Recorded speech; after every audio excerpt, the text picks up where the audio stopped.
आगीत घर पूर्णपणे जळून खाक. आगीचे कारण अद्याप अस्पष्ट.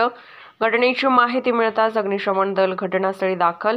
काही वेळातच अग्निशमन दलाचे आगीवर नियंत्रण. सुदैवाने कुठलीही जीवितहानी नाही. आजारा नितेश बारसे आहे.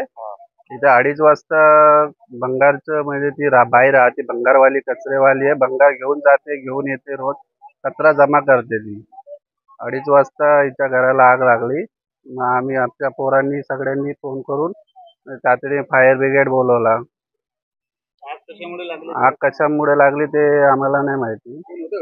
घरात कोणी नाही, ती एकटीच बाई असते. नाही, आजूबाजूच्या घराला काय नुकसान नाही झालं. नाही नाही, आम्ही घरीच होतो.